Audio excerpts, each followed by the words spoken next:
E aí galerinha, beleza? Vamos falar agora sobre os verbos, tá? Continuando nossos estudos sobre as classes gramaticais.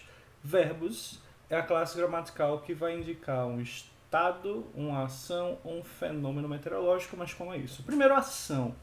Uma ação é algo realizável por algum ser. Por exemplo, ele caiu uma ação. Um estado, na verdade, o verbo de ligação ele vai juntar o sujeito ao seu estado, ou seja, o sujeito ao seu predicativo. Nesse caso, a gente vai ter, por exemplo, ele estava doente. Estava está ligando o estado doente ao sujeito ele. E fenômeno da natureza ou fenômeno meteorológico não posso atribuir como uma ação a ninguém. Por exemplo, choveu. Eu não vou dizer ele choveu, eu chovi. Não. Choveu. É um estado, é um fenômeno natural porque não tem um sujeito possível. Então a gente separa de ação. Ação eu tenho um sujeito possível, já um fenômeno meteorológico não tem, tá bom? Vamos seguindo. O verbo ele vai variar, né? Na definição ali atrás tem dizendo uma classe variável. Ele pode variar para indicar pessoa e número. Que danada é isso? Ó, primeira pessoa é quem fala, eu ou nós. Segunda pessoa é com quem a gente fala, tu ou voz, e terceira pessoa de quem a gente fala, no caso, ele, ela, eles ou elas, tá bom? Então seria aí a primeira variação do verbo, para indicar pessoa e número. Tu estás, esse S, está indicando também número de pessoa, que é tu, segunda pessoa do singular. Então, essa é uma das variações que o verbo sofre. E em segundo lugar, o verbo também vai sofrer variações para indicar tempo e modo, tá bom? Em relação à situação no tempo, né, o verbo sendo contextualizado em relação a tempo, a gente pode representar, através dos verbos, presente, passado ou futuro. Tá? Isso aí vai ter vários tempos dentro disso aí. O presente tem o indicativo, tem o subjuntivo. Pretérito tem o perfeito, mais que perfeito, imperfeito, enfim, entre outras coisas. E futuro, a gente tem futuro do presente, futuro do pretérito, e depende do modo também, indicativo, subjuntivo, que a gente vai ver já já. Os modos verbais indicam as maneiras de um fato se realizar. É o que eu acabei de comentar. Falei do indicativo, do subjuntivo, e a gente tem também o imperativo. Vamos ver aí. Ó, o modo indicativo do verbo vai indicar uma certeza. Aquela declaração, aquele verbo está indicando algo que vai acontecer, o que aconteceu ou o que aconteceria, mas se está dando certeza. Então, por exemplo, eu estudo inglês. Eu estudo é uma certeza. Já se eu dissesse, talvez eu estude inglês amanhã, esse estude aí já não dá mais certeza, é uma possibilidade. Então a gente está no campo do subjuntivo, tá bom? Então, modo indicativo, certeza, modo subjuntivo, uma possibilidade. E o modo imperativo, a gente só tem imperativo, não tem variação de presente, passado e futuro. O imperativo é agora. E o imperativo só tem duas formas, que é o afirmativo e negativo. Né? Em algumas pessoas tem uma variaçãozinha. Então, o imperativo vai ser para indicar uma ordem. Faça isso, espere, descanse. Existem as formas nominais do verbo que expressam o fato de maneira vaga, imprecisa e impessoal. Primeiro, de maneira vaga, porque normalmente essas formas nominais ou são o nome do verbo, ou indicam uma ação em progresso, ou indicam algo finalizado, terminado. Vamos ver aí. Essas três formas nominais são gerúndio, particípio e infinitivo. Gerúndio, que eu puxo a orelha várias vezes em relação a ele na redação, mas ele indica aí uma ação em progresso. Plantando, vendendo, amando. É o gerúndio. Não indica uma pessoa plantando. Pode ser eu, tu, ele, nós, vós, eles. É só colocar um verbo auxiliar. Eu estou plantando, tu estás plantando, ele está plantando. Então, ele não indica pessoa e número. Ele é vago nesse sentido. Por isso se coloca lá atrás que ele é apresentado de maneira vaga a ação. O particípio, né, a forma regular do particípio termina em ado ou ido. Amado, plantado, vendido, aí. Mas a gente tem também a forma irregular. O particípio irregular, ele foge dessa norma. Por exemplo, o verbo matar e o verbo morrer vão ter os mesmos particípios, que é matado Por exemplo, eles haviam matado as esperanças, tal, tal, tal. Então seria o particípio regular, terminado. Ele foi morto numa campanha.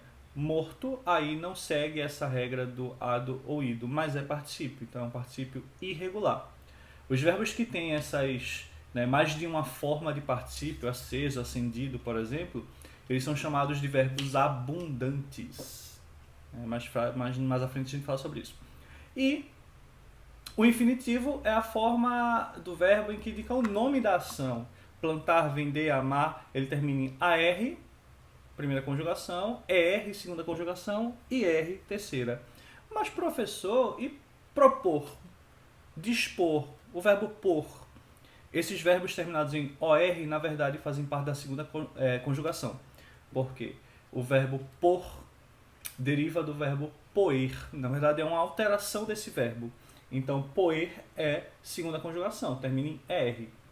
E essas três formas nominais vão aparecer principalmente em locuções verbais, ou seja, eu tenho um verbo auxiliar e esse, eu estava plantando, estava é auxiliar, plantando é o principal. Ele havia plantado, havia é o principal, havia é o auxiliar e plantado é o principal. Então tudo isso são locuções verbais e acontece às vezes de serem usados como uma oração reduzida. Por exemplo, plantar é a diversão dele. Plantar aí é um verbo, mas sintaticamente plantar está funcionando como um sujeito. Mas plantar é verbo, não é isso? Então, na verdade, é uma oração funcionando como sujeito. Uma oração reduzida é aquela que tem uma das três formas nominais no verbo principal dela.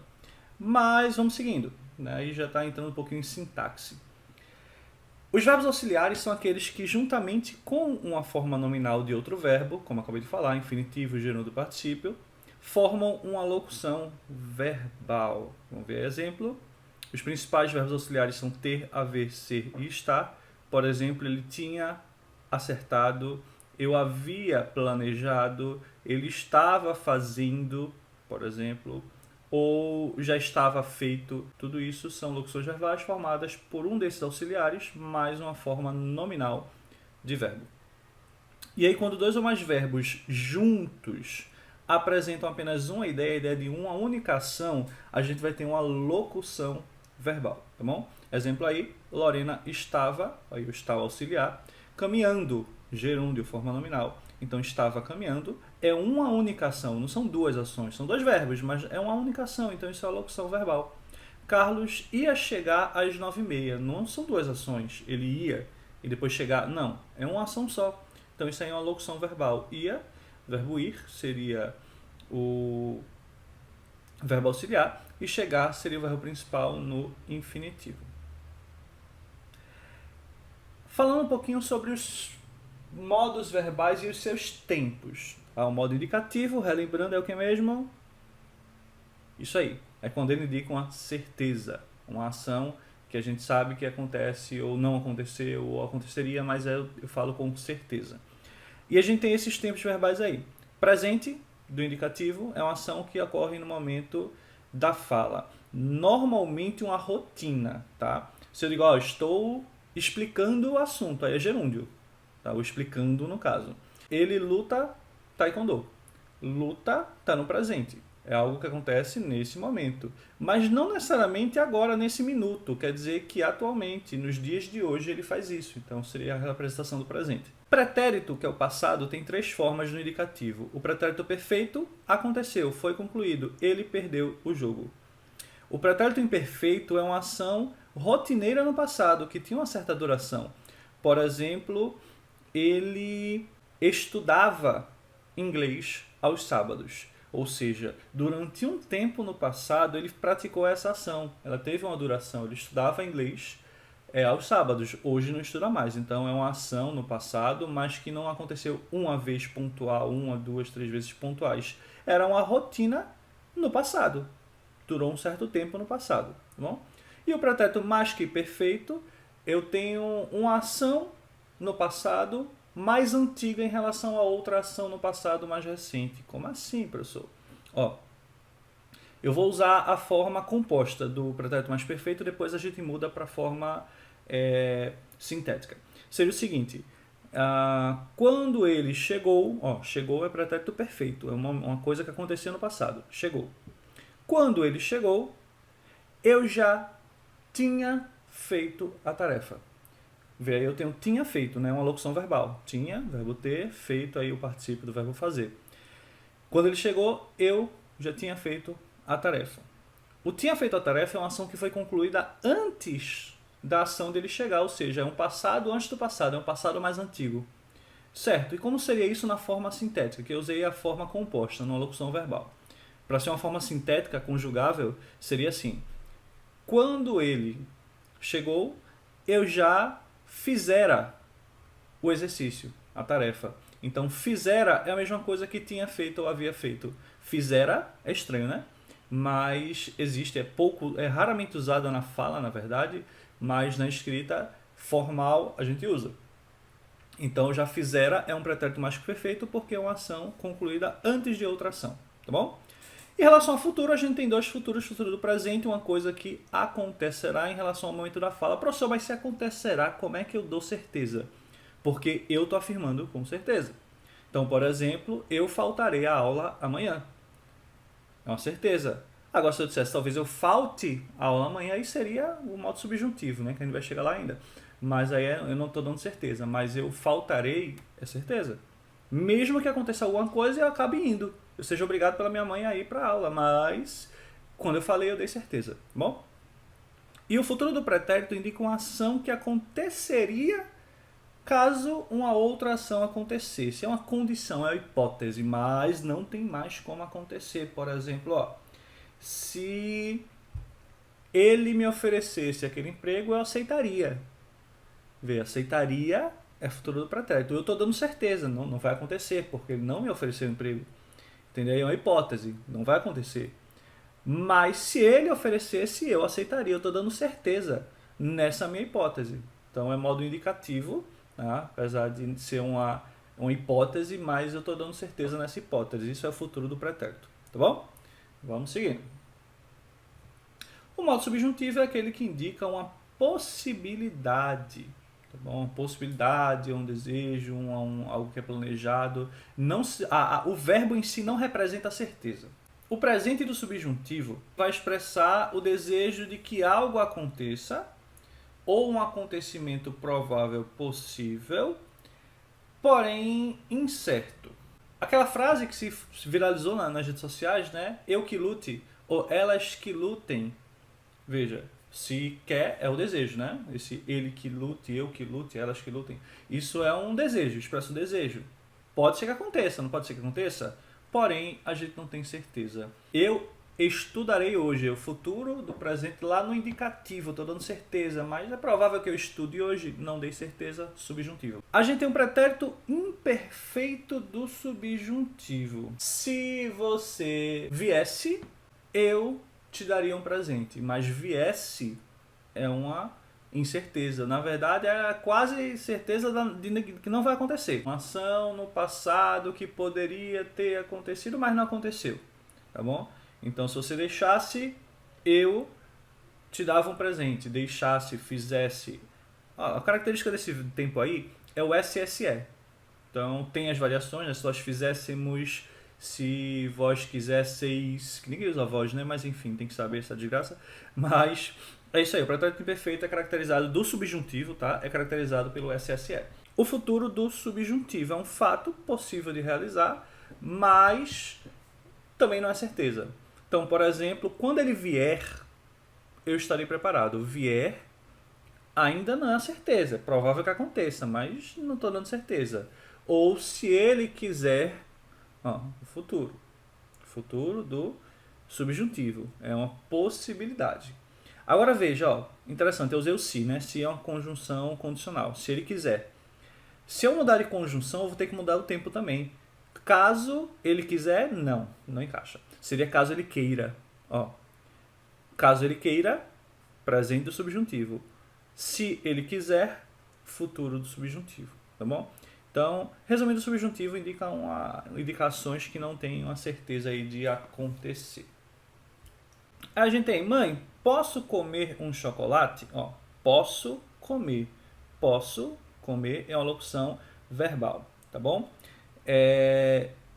Então, posso tá no presente, comer tá no infinitivo. Termina em AR, ER ou IR. Fala com seu pai. Fala, eu tenho aí um imperativo, é uma ordem. Pai, como foi o trabalho hoje? Ó, foi pretérito perfeito. Tudo bem, filho. Falou com seu pai? Pretérito perfeito. Falou. Falei. Pretérito perfeito. Tudo isso do indicativo, tá bom? Esse é o básico do verbo. Tá? Isso aí é a parte principal em relação aos verbos. Eu fiquei de falar dos verbos abundantes, né? Vou dar uma explicaçãozinha rápida. Mas todos esses materiais vocês têm na apostila de vocês, tá? Os verbos abundantes, tem uma observação sobre eles, vê. Existem verbos que só têm a forma irregular no particípio. Existem verbos que só têm a forma regular, a grande maioria. Mas alguns verbos tanto podem ter a forma regular quanto irregular. Então, esses são chamados de verbos abundantes. Vamos pegar o exemplo de acender. Acender tem duas formas de particípio, acendido e aceso. E quando é que eu vou usar cada uma delas? Uma delas vai estar errada? Não. Na verdade, depende do verbo auxiliar que você usar. Ó, se eu for usar ter e haver, eu uso sempre a forma regular. Isso aí tem na apostila, tá? Já quando eu uso ser ou estar, eu tenho a forma irregular. Vamos na prática. Ó, quando anoiteceu, eu já havia acendido as luzes. Ó, havia, eu uso a forma regular, ado ou ido, havia acendido ou tinha acendido. Quando eu cheguei, as lâmpadas foram acesas. Ó, foram aí é o verbo ser, tá bom? No passado. As lâmpadas foram verbo ser, eu uso a forma irregular, acesas.